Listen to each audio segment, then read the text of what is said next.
You know, Chris, I was looking into a policy to insure your hair. Okay. You know that's a thing, right? Yeah, I know you can insure my hair, but Should I? I mean, I cut my own hair, and if I screw up, I guess it would depend. Like, what's the payout? Do I get the money, or do you? Who's Who's the beneficiary? That's a good question. And what happens if you cut your hair? Yeah, that's what I'm asking. Like, well, Maybe we might have an infinite pool. You keep growing more hair. That's true. The value. Every time we make a claim, like I cut it again, I deserve more money. Exactly. The wig business is growing, maybe. Oh yeah. You know, I used to have a little bit longer hair, and I've always thought about, there's like people that donate. I think it's called locks of love. Yes. If you have like hair past a certain length, you can donate it to like cancer survivors or whatnot. Cool. Yeah, it's pretty cool. My hair is like, it's pretty long, but it's like not that long. It's not that long, but it's a good length. Yeah, it's a good length on top, but on the sides there's. Have you ever shaved your head like fully? Yeah, I mean down to like nothing. Or pretty much nothing, but never like truly shaved, but like buzz cut. Yeah. I'll do buzz cuts every so often. I wish, if there's any like wig makers out there, I would love to get a wig just like Chris's. Chris's isn't a wig, but like I'd love to get like that and just like wear a bald cap for an episode and just plop that on next Halloween. Like I told you, I cut my own hair, so I call it Chris's House of Cuts. I stand naked in my shower and I just cut really? Yeah. That shower right over there. Yeah. Cool. Oh, very cool. Yeah, I have a little mirror that I hang up, and I cut my hair. And then good. my wife will come by and usually do the back, and she'll like just clean up the neck. But it's pretty quick, pretty fun. I've been watching these like videos from like Turkey of this like Turkish like barber. It's like he gives like this experience where he like cuts the hair. He's like lathers your face up with product and like cuts the hair and like. Gives you like a back massage. He also like cracks your neck. It's kind of sketchy. Yeah, my haircuts are not that in any way, shape, or form. It's just me standing there and cutting it and trying to get out of there as quickly as I can while I listen to a podcast. There you go. You never listen. You're a podcast king. I mean, I listen to music every so often, but majority of the time, if I am listening to music, it's because I'm working, and it's usually like jazz or instrumental, like classical music. Because I find I work better when that's on. But no, I don't really listen to much music unless I'm working out. I'll put something on. For like lifting, but for running and all the other things, I usually like to be completely quiet and just deal with the suck and like just be present there rather than trying to escape that. But for lifting, I think it's good, especially when you're going hard, to have that music. Yeah, gotta embrace the suck when you're going hard. Yep. Yeah, but yeah, tell me what kind of insurance you can get for insuring my hair. That'd be kind of cool. That would be, maybe I'll look into it. Yeah. Maybe I actually should look into it. That'd be kind of funny. But today we're talking about protecting your family and assets. Yeah, we're actually talking about insurance. Yeah. Probably not insuring my hair. I don't think that's going to be the greatest thing in the world. I don't know. It could be really funny. It could. It could be entertaining. But guys, welcome back to the FI Guys. Today, this is actually episode 10 of the FI Crash Course, and we're going to be coming to a close soon. But just like Dom just foreshadowed there, we're actually going to be talking about insurance today and ways to safeguard your loved ones and your assets. So in today's podcast, we're going to be diving into the enigma of insurance, that necessary yet often begrudging expense. We'll be working to understand what insurance is, how it works, ways to lessen the cost, and what is actually most important types of insurance that you should actually consider and why. And then finally, we'll talk a little bit about legacy planning, because I think that's important and it ties in well with insurance. Definitely. And insurance is pretty complex, so we're going to try and keep it as simple as possible. Let everybody try and really understand it. Yeah, so we're going to really do a 10,000-foot overview. We're not going to dive into the minutia of every single one, because honestly, each part of this could be a multi-part podcast, and there are other podcasts that go into this stuff at length. But right now we're just trying to shed light on it. That way people have a better understanding as to what insurance is, because quite honestly, insurance is so complex, like you just said, and so many people have an aversion to it, including myself. I don't really like paying insurance because oftentimes it looks like you're tossing money away. You're just throwing money at a problem that may or may not happen. It's just like paying for your auto insurance. At the end of the year, if you didn't have an accident, you're grateful you didn't have an accident, but you're also like, oh, I just spent how much money to not have an accident. Another issue with insurance is that it often has really high fees, and unfortunately a lot of the people that sell them are brokers, so they get paid a commission to sell you the product, so they're obviously incentivized to sell you a product beyond what you might need. So they sometimes don't have the best of intentions, which again gives a whole nother thing that makes insurance is more of a ick. I don't even want to look at it. Yeah, it's like, where do you even start? Yeah, there's a lot, and that's what we're going to talk about here. Where do we even start? But again, insurance does have a huge portion of financial independence and why it's good, because when we do have a loss, that insurance can cover the unexpected. Yeah, because say, you get sick and you get really sick, you don't have health insurance. Like one of the most common forms of bankruptcy in America is like because of like medical debt. Yeah, it's pretty bad. So often you never want to use your insurance that you're paying for, but when you do have to use it, you're glad that you have it. Yeah. And then most importantly, it offers you peace of mind, and it helps you to control things that are outside of your control on your path to financial independence. Yeah, we don't like speed bumps, but when we have good shocks like insurance, we can just glide right over the speed bumps of life. Yep. Without that, I mean, that speed bump could be one of those little things in Mario Kart where it like launches you off the road. Yeah, be one of those. Yeah. So rather than that, let's have a little speed bump where it slows us down, but nothing that really derails us from our path to FI, because unfortunately, any of these things we're going to talk about really could set you back decades to we might never get out of this. I do think that anyone can get out of anything. Like there is always a way, but it could really set you back to a point. Mentally too. And that's the biggest thing is people will eventually just say like, I give up. And that's what really sets them back is them quitting because of something like that, where insurance could have been able to save them from that. So if we can 100%. reach anyone, that's what it is. So first I say we talk about what is insurance? Yeah, what's the purpose of it? Yep. So the purpose of insurance is to control risk. Control, like you were saying, control what you can't control. Yep. I like that. Control what you can't control, and it protects against the unexpected. And people often expect, like, well, one day there will be a fire, there will be a flood, I may get in a car accident, but a lot of people think, but that's not going to happen to me. That's going to happen to other people. Yeah. But statistically, it's, you're part of that other people. You're still part of that group. The community, yeah. And another part about it is, people can even insure against death. And death is the only thing in life. Death and taxes are the only things in life that we're pretty guaranteed to have to pay. Damn. That's unfortunate. I was hoping there was going to be like a secret sauce in here where it's like, if you get this insurance, maybe I could like skate death. Maybe pass on to, I could just come back. That'd be ideal. That'd be cool, like a respawn. Dude, spawn me in. Yeah. That'd be kind of, where would you want to respawn? A respawn insurance? Ooh, where would I want to respawn? In the world? Yeah. Oh, here in America? Yeah, okay, but you can't choose America. Oh, I couldn't choose America? Yeah. Oh, Australia probably pretty cool. Really? Or like New Zealand. Australia is amazing. Yeah? I had some viewers from Australia. That place is wild. Oh, yeah, they get more snow than the French Alps. You know that? Mm-hmm. It's wild. Well, it's a full continent. Like, people don't think about how large it is. It's gigantic. Massive. Yeah. Dude, if it wasn't for like the time zone shift, I would consider moving to Australia. That and the crazy bugs. They got some wild bugs over there. You've seen the kangaroos too. Mm-hmm. Yeah, of course. Just jacked. Yeah. I watched a video of this guy. He was parachuting into like his landing area in Australia, and as he's landing, there's kangaroos jumping across the landing zone. Like, that's kind of cool. And then he's landing, and then a kangaroo kind of stops and like watches him land, and then he's like, "What's up, Roo?" And then the kangaroo starts jumping at him. He's like, "Hey, go away, go away!" And then the kangaroo comes up and starts just trying to punch him in the face. So he's like, "F off, F off!" It's really funny. Yeah, dude. God, what happened to you? I got beat up by a kangaroo. Beat up by a kangaroo. Have you ever seen the video of the kangaroo that like attacks someone's dog? Course. Yeah, he has it in a headlock, and the guy's like, gives him a punch. He's like, and the kangaroo's like, "Whoa, bro! You just socked me in the face." Yeah, kangaroos are cool. And then I love koalas. Like, yeah, they're super cute. They're awesome. They're really, really cute. So dude, coming back as a koala would be cool. Oh, we can come back as anything we want? If you wanted to. Oh, probably like an orca whale then. Ooh, that'd be hype. That'd be pretty sweet. A pampered dog with a long life. If I could have one of my dogs, yeah, that'd be a pretty good dog, because that doesn't, like, they have the best life. They just sit around all day, and I just take them on walks and bike rides. They really do. Yeah. Good Lord.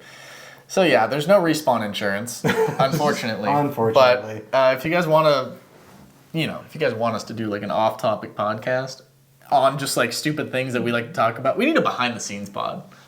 Or a video. Yeah, we should do a subscriber base, and if you want to be part of that subscriber base of Dom and Chris just talking about random stuff, we could definitely do that. That'd be kind of fun. But let's get back to insurance. Let's get back to insurance. It's gonna be a wild pod. So we talked a little bit about what insurance is, but let's talk about how insurance works. So insurance, first you have to pay a premium or a payment that transfers risk from you to an insurance company in the event of loss. So in the unlikely event of loss, you will likely need to pay something known as your deductible. And a deductible, for a definition, is the amount of damage you're willing to pay for in order to collect on the loss.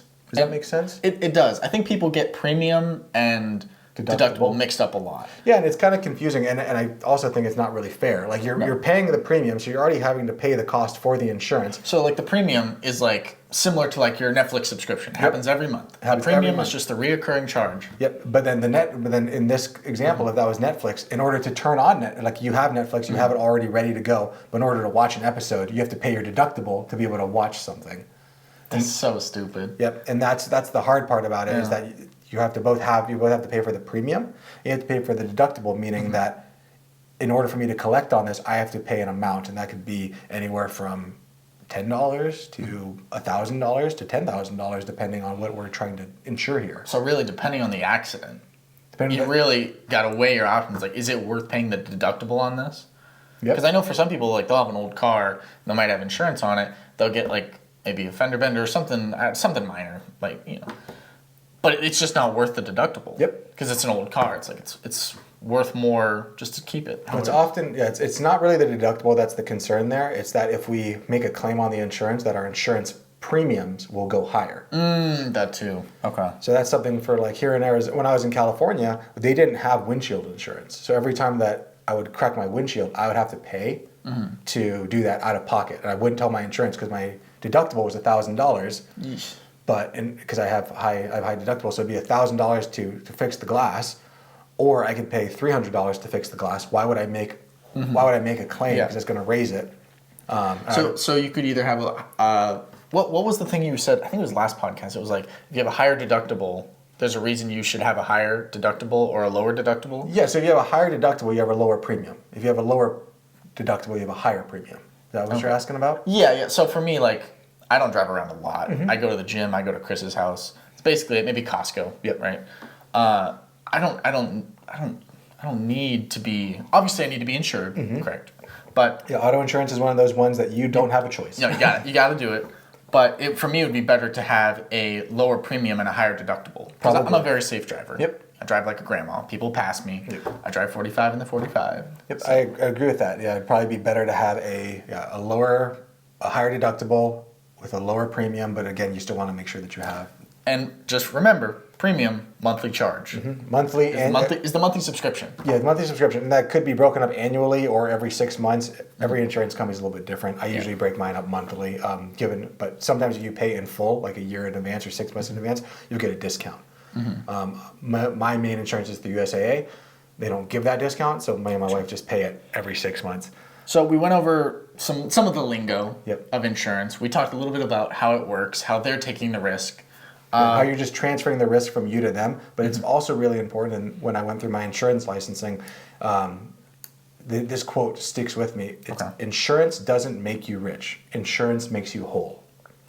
Could you explain that a little bit? Yeah, so a lot of people, what they think is, if I get in a car crash or whatever, that's like basically winning the lottery. Like, I'm going to make so much money. I've seen a lot of commercials like that. Yeah, where people think, like, I'm going to make money off of insurance.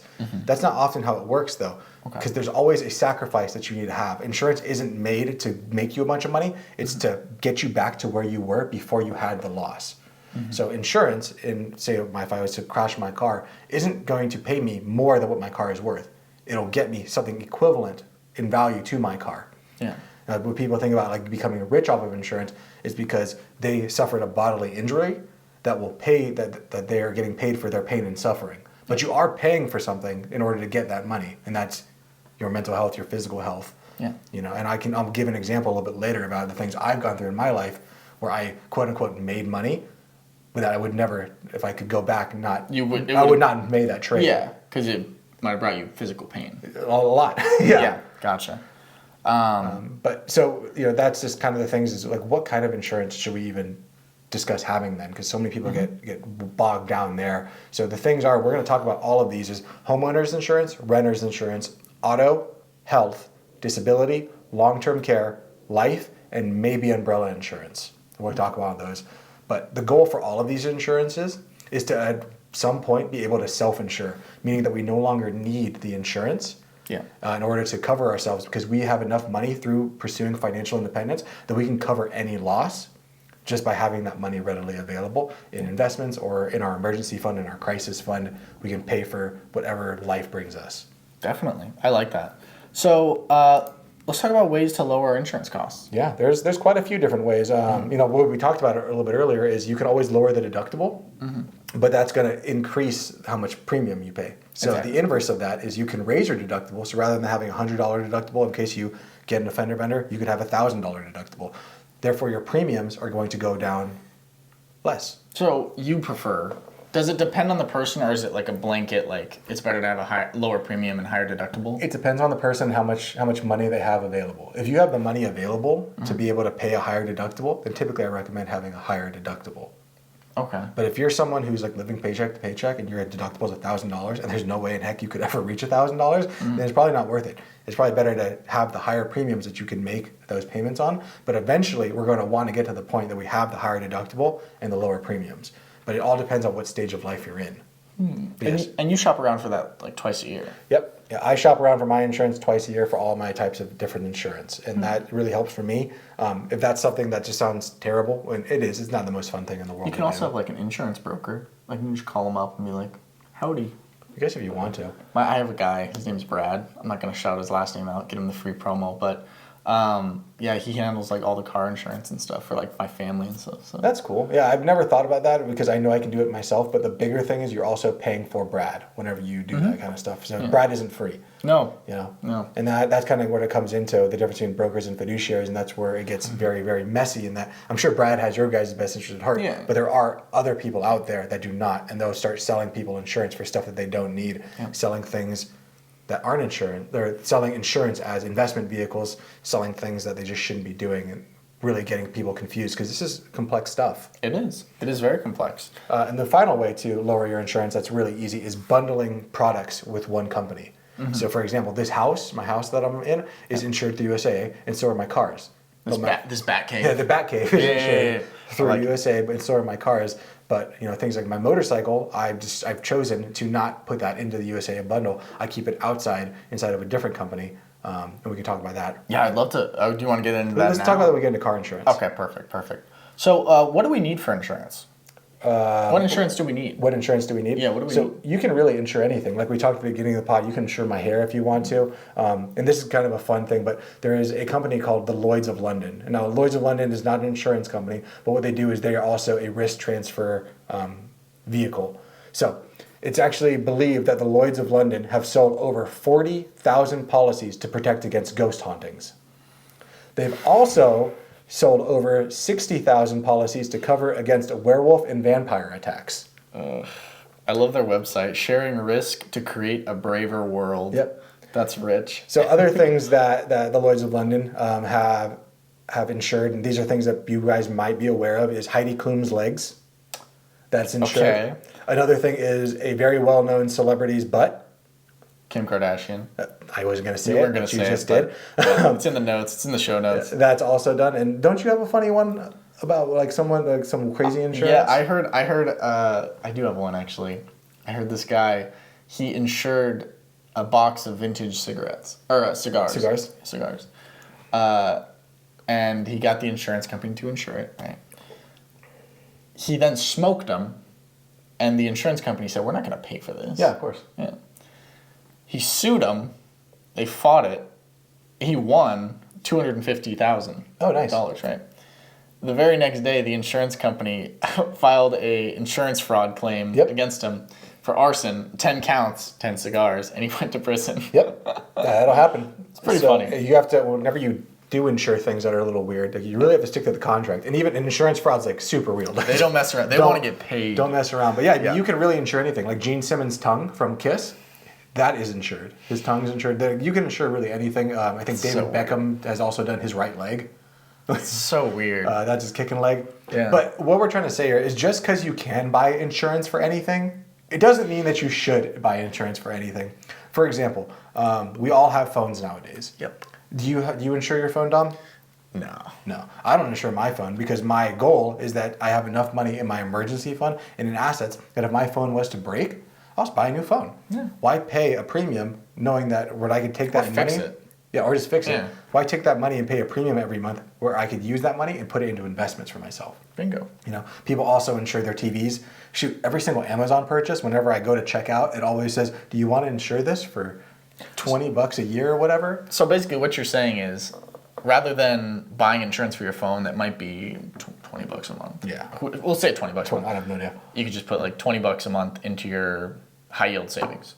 Yep, or basically, or even better than that, put it into like an index fund or into an ETF. But yeah, I mean that you can do that too. You build up your emergency fund, put it in there. That emergency fund will be able to cover the cost of the phone. Bingo. Kind of your own little insurance. Yep. That's the goal of all insurance, or the goal of FI with insurance, is to be able to self-insure, meaning that you have the money to pay for whatever life throws at you. But of course, that's going to be hard for certain things over others. For example, home insurance. Yeah. Home insurance is really difficult to be able to cover the entire cost of the home. Typically, someone's home is their largest asset, you know, being anywhere from $200,000 in value to upwards of millions of dollars in value. Having that kind of money liquid in order to cover the cost of a flood, a fire, theft, arson, that might be really hard for people to have. I had a house burned down a couple doors from me, actually. Really? Not burned down per se, but Mom and I were having breakfast one morning, and all of a sudden we heard this like explosion. And it was like, good Lord, what the French toast was that? Lightning had struck the house, the top of it, and the entire roof just got obliterated. Yes. And we're sitting there, and we didn't know this at the time, but we heard the explosion, and it started to thunder out, and all of a sudden, one fire truck you hear, 2, 3, 4, and just fire truck after fire truck, and you walk outside, and the entire neighborhood is outside, and there's like 50 fire engines, like police, medical, everything, and helicopters around. Like, it was pretty wild. That's crazy. And the house had just went up in flames, man. Yeah, that's crazy. My grandmother and her husband, they live in Arrowhead, which is in the mountains. And last year, Arrowhead got like the worst storm it's ever gotten in like like decades. Recorded history. Yeah, recorded history. Yeah. And basically, like it was so much snow, and California, just like Texas, was like not ready for it. Yeah. So people couldn't even get to where they needed to. So propane lines were basically getting frozen, and then eventually something would turn on inside the house, like the kitchen heater or something like that would turn on, and then with all that propane inside the house, houses were just like blowing up, and people couldn't even get. Oh, I see. You couldn't even get firefighters to there to fix the house. So without those people having insurance, like their house just blew up. Like there was nothing that they could have done about that. Dang. So that's the joy of having homeowners insurance, is that it not only protects your home, but also protects the possessions in the home. So say if I got robbed, and they came in and they didn't steal the house. They can't, they can't. It'd be hard to steal the house, but they came in and they stole the stuff in the house. They took my piano. Yep. My $4,000 piano. Homeowners insurance helps with that. And quick tip for homeowners insurance: if you do get homeowners insurance, walk through your house with a video camera, recording everything, because it's really difficult to go through and like, I have this guitar. Every time I go on vacation, I do that. Yep. Yeah. It's just so much easier because now you have a video of the entire of everything. You can go through that video and try to open up all the cabinets, show all this stuff, because that's what the insurance company is going to use to say like, what is this valued at? Yeah. And speaking of that, I think an important factor for homeowners insurance is making sure that you get full replacement cost. Yeah. Of your insurance of the house. Because you don't want to just get like, oh, my piano got stolen, it's $4,000, and I get a check for $1,000. Yep. Well, now I got to get an electric keyboard. What is this? Yeah, but full replacement cost isn't usually for the items in the house, because that can be debated. It's more about the house itself. Oh, okay. So think about like in 2020, where houses at the beginning of the year were like, $500,000, $200,000, but by the end of the year they had doubled in price. Yeah. Had you not had full replacement cost on your insurance, that rider on there, then your house would still only be insured at the level that you purchased it at, not at the appreciated level that it had gone to. Okay, good to know. The next type of insurance that we recommend, if you're not a homeowner but you are renting, is renter's insurance. Very popular these days. Very popular. I think a lot cheaper than. I think rental's the way to go for people in our generation, at least at this time. Like, it just doesn't make sense, especially with interest rates the way they are. Yeah. And prices being where they are. It's just You ridiculous. can pick up and move wherever. Yep, I love it. Yeah. So renter's insurance is a great one because the homeowner, the actual person that's renting to you, they have homeowner's insurance on the rental. Yep. But that doesn't cover your stuff in case there's a fire or things get stolen. That's what renter insurance does. It safeguards your possessions inside the house. Not the house itself, your possessions in it. And again, I recommend the video camera thing for that as well. Next one that we want to talk about is auto insurance. You got to have it. Yeah, the nice thing about auto insurance is it's non-negotiable. Yeah. If you're driving in the States, you must have it. And I know people often don't, but you definitely should. Yeah, some people are underinsured. You have a story about that. I do have a story about someone who was actually uninsured entirely. Okay. So this is the importance for insurance, making sure that you have the right levels of insurance. And that's where it comes really important to talk to a broker who works with the insurance company if you don't have a full understanding. Or you can always reach out to me and I'd be happy to point you in the right direction and give you some advice on that. But ultimately, it's your decision. But when I was still living in Sacramento, I was driving my wife's car to work. Just for one day while she was out on a business trip or something like that. And on my way back, I had gotten into the far right lane and I was exiting, and traffic had come to a complete stop as I was waiting at that red light. And then all of a sudden I hear from behind me, and a guy had sped across like all 4 lanes, still going at like 40 miles an hour, and plowed right into me as I was standing at like a dead standstill. Damn. Of course, it's your wife's car. Of course, it was my wife's car. Of course. Have you heard the end of it yet? No. Oh, well, I figured. No, she was actually really nice because it wasn't my fault. Your wife's pretty awesome. Yeah, it wasn't my fault at all. She was super kind about it, and she was more concerned about me being okay. That's the mark of a good wife. Yep, but that's good. The big thing about this is, thankfully, due to the insurance, I had uninsured and underinsured motorists. Now, the guy that hit me had no insurance at all. It's always the ones that are drive like crazy that have no insurance. How does that even? Yeah, so humanity. He basically smashed the car from the trunk all the way to like, had there been passengers in the back seat, they would have died. Like it was crushed all the way to like the back seat. But had I not had uninsured motorist and non-insured or underinsured and non-insured motorists, then that whole cost of the car, of all of the subsequent back issues that I had, would have had to be coming out of my pocket. But thankfully, we had that insurance that covered my costs. Damn. But that's what it comes down to, is I made money off of that deal, I guess, in general. Yeah. But would I have taken that back? No, definitely not. No. The majority of the money that I made off of having that uninsured and underinsured motorist went to my medical costs anyways. Mm-hmm. So I didn't even make that money. And you're still living with it. Yeah, I'm still living with back pain to this day. You're sitting on a... Yeah, I have to sit on my little cushion. Yeah, just making sure. I was like, I didn't see you like grab a cushion before, because I was like, I want to make sure his back is like not in pain. Yeah, I'm just old. No, now I'm just old. Please. But yeah, it took me years to get back from that, and that's certainly something I wouldn't want to do. No, of course not. But that's what that's liability insurance. Liability insurance, had he had that liability insurance, I wouldn't have to cover myself. Liability insurance covers the person that you hit or the thing that you hit. That's what liability insurance is. Collision, also known as comprehensive insurance, is something that covers you and the vehicle that you're in. It covers to make you whole again. That's often the most expensive part of insurance, is not the liability. It's not what you give to other people. It's what you take for yourself to fix yourself. Yeah. And make yourself whole. Because if you get in a wreck, the insurance bills alone, or the medical bills alone, they're gonna stack up. Mm-hmm. Yeah, it's gonna be quite expensive. Yeah, so that's where a majority of it comes. But in most states, especially in Arizona and California, the amount of comprehensive and collision coverage that you can have for yourself is only what you're willing to give in liability. So I can't have. So I can't Well, I'll let you explain it because I'm just going to confuse it. Yes, you can't have I'm going to give $15,000 in liability if I hit somebody else, but I want $1 million in coverage for myself. You can't do that. You have to have $1 million for them and $1 million. Then you can get $1 million for yourself, which is the only way that's fair. Yeah, I mean, that makes sense. Yeah. Yep. Okay, so getting back into it, what's next? So we talked about collision. Mm-hmm. Do you want to talk about health insurance? Yeah, of course. Let's talk about health insurance. So I'm just going to say at some point we'll probably do a full episode just on health insurance, because it is complex, and to be totally honest, there really isn't a good solution for health insurance. It's just difficult. When it comes to health insurance, ideally, if you're working, your employer offers health insurance through your employer, and you can just hop on a plan there, either an HMO, a PPO. If you're lucky, something we've talked about in previous podcasts is if you do have a high deductible plan, meaning that your premiums will be lower, you might also be eligible for an HSA, a health savings account, and you can get the tax advantages, the growth of compounding the money inside that account, and basically the tax savings if you use those funds for qualified medical expenses. Yeah, and you'd be unlocking the benefits of the HSA. Be unlocking the benefits of the HSA, but in terms of health insurance, ideally that's what you're doing. If not, there are private plans that you can go on, and then if you reach the age of 65, you can always go on Medicare and Medicaid. And there's always like the government one. What's it called? They used to call it Obamacare. Now it's Medicaid.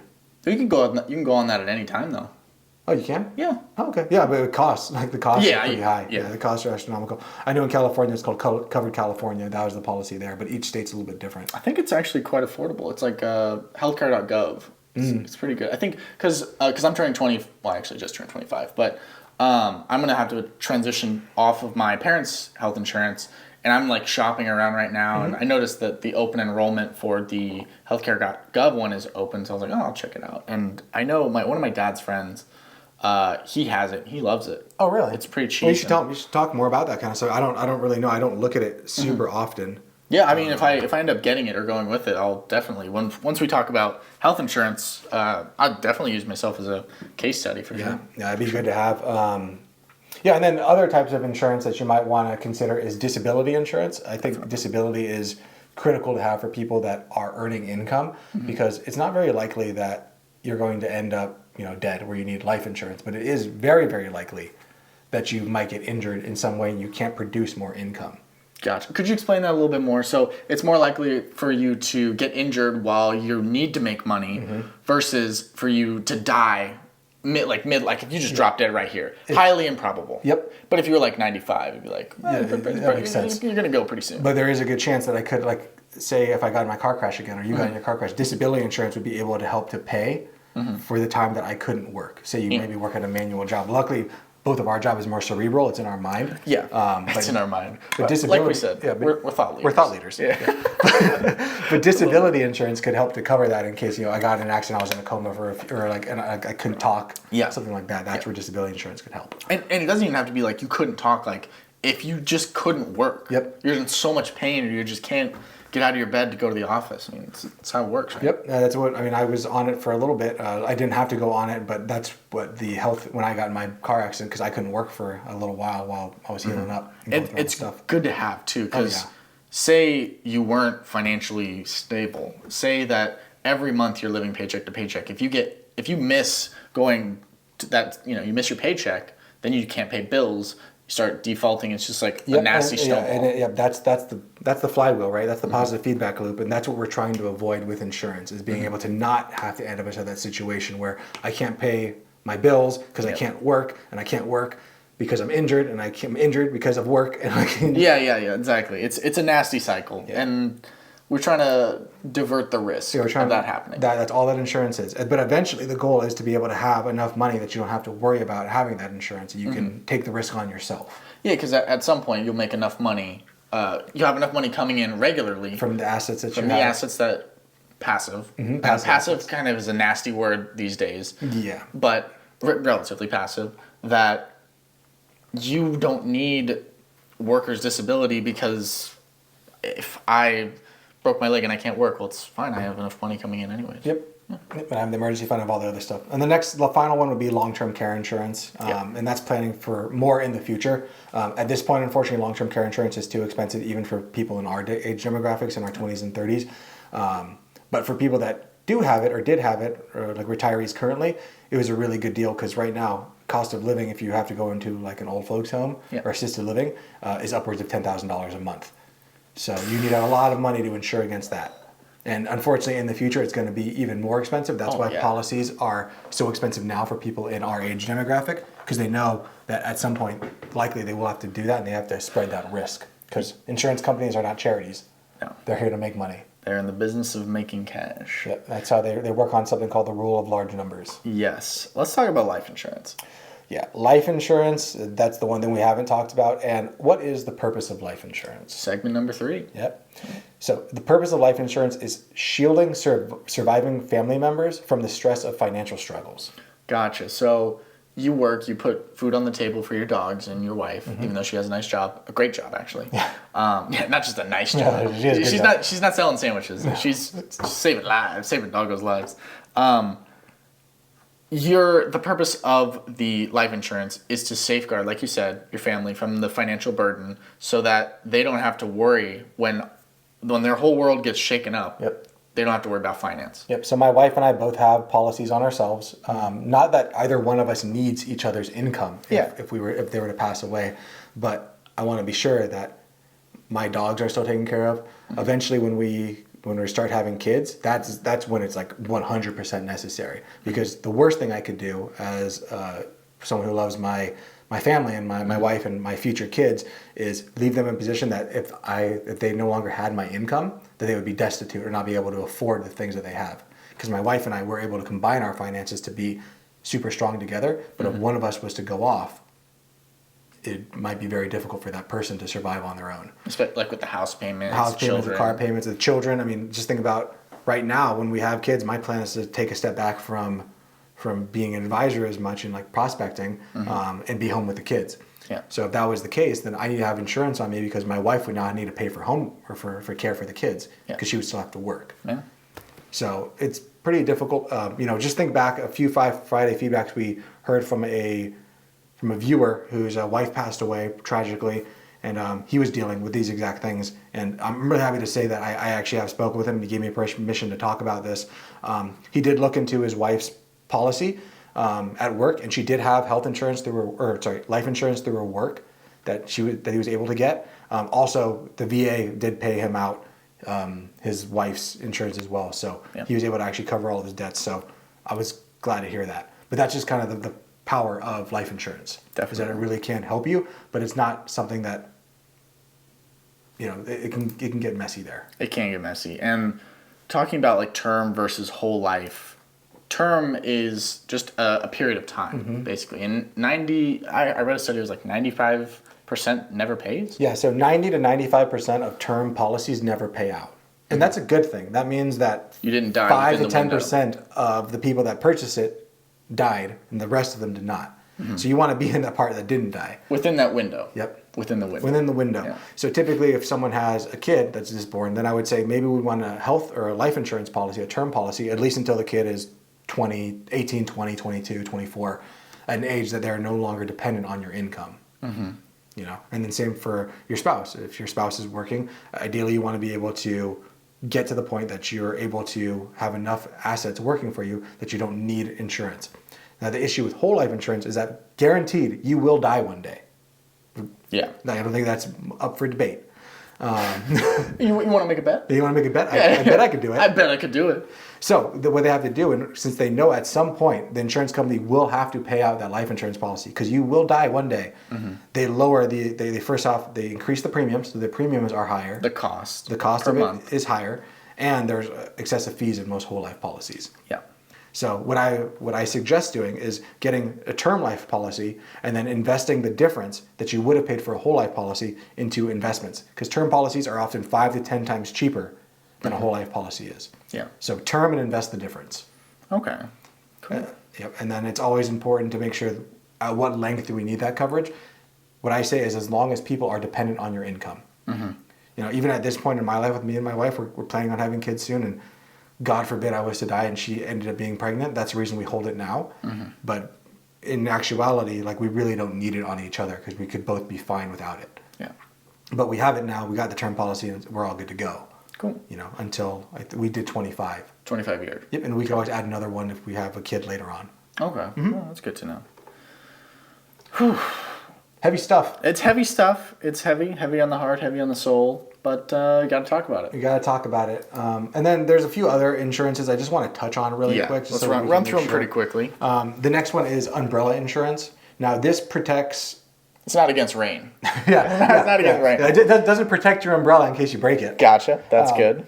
But it is good to have for protecting assets when you're over $1 million in net worth. Because what I find is that once you're over $1 million, people kind of know. And then they start kind of coming out of the woodwork, and increasing lawsuits start to fall towards you where people are trying to get money from you for falling on your house or whatever. So what it does is it complements existing home and auto insurance and just adds more coverage on top of those two things. And it could also help to lower the cost rather than just going, I want more home insurance, I want more it's auto insurance. It's extra protection. Yep, extra protection, which is good to have, but maybe for people on the path right now when they're still trying to get to FI, might not be worth it, but it might be something to think about.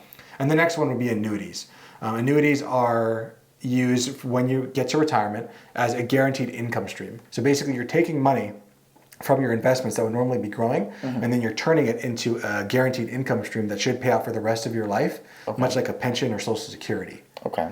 For those, these get super complex. So for annuities, we probably need to do an entire whole pod. Yeah, it'd be even multiple for me, pods. I'm like I'm just gonna I'm not even gonna interrupt you. It's multiple pods of what annuities are, but Yeah. I avoid most annuities with my clients. We use them in very sparsely in very specific circumstances, and the reason for that is people sell annuities as investments, and they are considered a type of investment, but they're not for growth.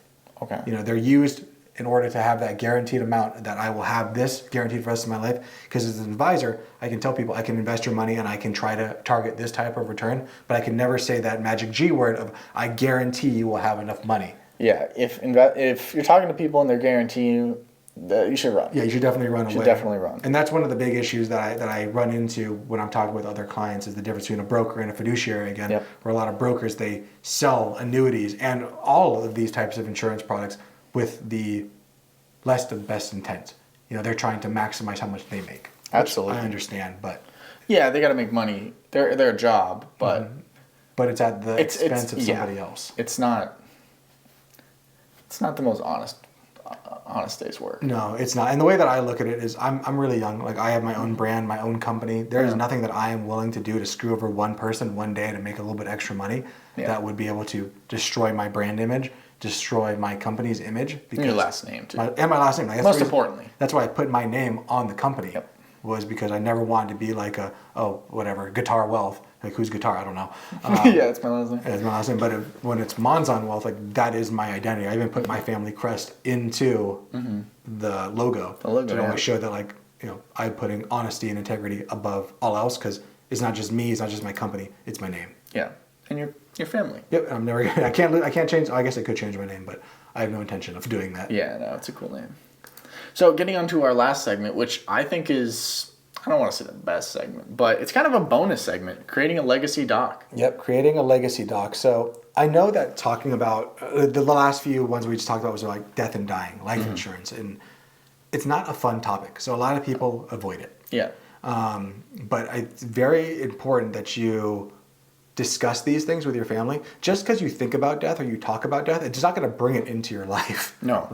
That's not how the world works. But being able to have a plan in place in case things do happen is going to dramatically improve your health, your well-being, and be able to sleep at night knowing that if the worst was to happen, I'd be okay. Yeah. And my family, most importantly, would be okay. So what I recommend doing is at least once a year, you want to organize all your financial documents, wills, medical directives, and everything. And what I do is I put them into a Google Drive, and even passwords. Passwords are a big one now. Because how would I get into your phone? How would I get into your computer? Yep, passwords are a big one now. So I have everything on the thumb drive that goes in my lockbox, and my wife knows where that is. But then in Google, me and my wife have a shared document that we share all of our stuff that we need to know. In case I was to die, these are the things that you need to know. And then from a financial standpoint, my wife and I, we have constant money dates where we talk about money, and I want to make sure that if I was to pass away, that she knows that this is the best way to manage the money because I'm the one that currently does pretty much everything there.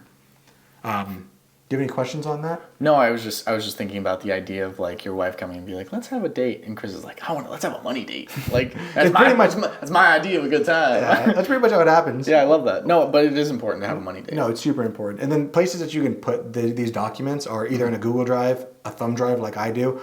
There's even a book you can get on Amazon. It's called I'm Dead, Now What? Where you can physically write in all of your stuff. What's it called? I'm dead. Now what? Now what? I'm dead, comma, now what? Now what? Okay. That's Amazon. On Amazon. I'm dead. Look it up. Now what?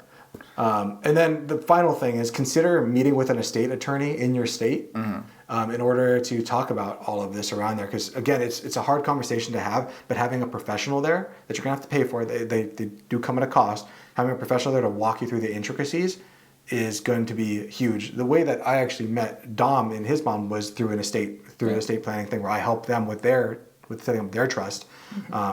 Because if you pass away without having a plan in place, your state already has a plan, and that's called probate.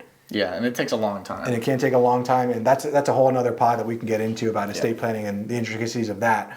But it's just really important to make sure that you have a plan in place, because again, that helps to sleep well at night and to make sure that if the worst was to happen, that your family and your assets would be covered. Yeah, because if you fail to plan, you plan to fail. Yep. You gotta have a plan in place. And unfortunately, I've seen it far too often that someone passes away and, you know, everyone's just kind of, I don't know what to do. Yeah. You know, and that's when the family infighting starts. And, you know, there's an old saying that when I worked with the state attorneys used to say, money is sometimes thicker than blood. Oh, that sucks. Dang. And you never want that to be the situation that you find yourself in. Never. So putting some planning in ahead of time and having the not fun conversation is the way to do it. Remember what it is. Easy choice, hard life. Hard choice, easy life. I like that. AKA Jocko Willink. Jocko Willink. Well, yeah, I think that's it for today's podcast. Yeah, I think it is. So, guys, I hope that you got some value out of this. Our action item for today is just go back and look at what insurance policies you have. If you have auto insurance, which I hope you do, you should. Because it's the law. Because it's the law. And it's the law. It's the law. Maybe you have renter's insurance, auto insurance. Give them a call and see, is there anything we can do to renegotiate our premiums? Always, like we talked about before, always be courteous, always be polite. If you're being a jerk, you're not going to get what you want. And you can always remember, this is my big tip. If you're not getting the answer you like, you can always hang up and try again. Yeah, exactly. And talk to a different person. 100%. So look for ways to bundle your insurance, look for ways to lower your costs, because even an additional like $20 a month in car insurance or renter's insurance or home insurance, while invested in the market, it could be huge. Definitely. Yeah. That's an additional, $2,400 that could be going to your investments. I think just immersing yourself in, you know, what your policy even is, immersing yourself in more financial conversations, actions, stuff like that, gets you more acclimated and gets you not so fearful about making financial decisions on your own. Sometimes it's scary to be like, let me call my insurance. Yep. Like, what if they say something? Yep. You know, you just gotta immerse yourself in it. Yeah, it's just like everything, it's a language, and it's scary in your mind than you're making it out to be, most likely. So just get in there, start making some phone calls. You're going to see it's not that scary. I find that most people don't even know the difference between liability and comprehensive, so I'm glad that we were able to touch on that today. Perfect. But again, thank you guys for tuning in to another enlightening episode of The Fi Guys. Remember, insurance and securing your legacy is more than just finances. It's about ensuring your loved ones are protected and empowered. Join us next time as we continue our journey into the intricacies of financial well-being and discuss the importance of long-term learning. And with that, before we head out, remember there is a fee for the show. Yeah. If you found value today, please tell one friend about the Fi Guys. Yep. Like and subscribe, all that fun stuff, and we'll see you in the next one. Later. Peace. This video podcast is sponsored by Monzon Wealth. The content in this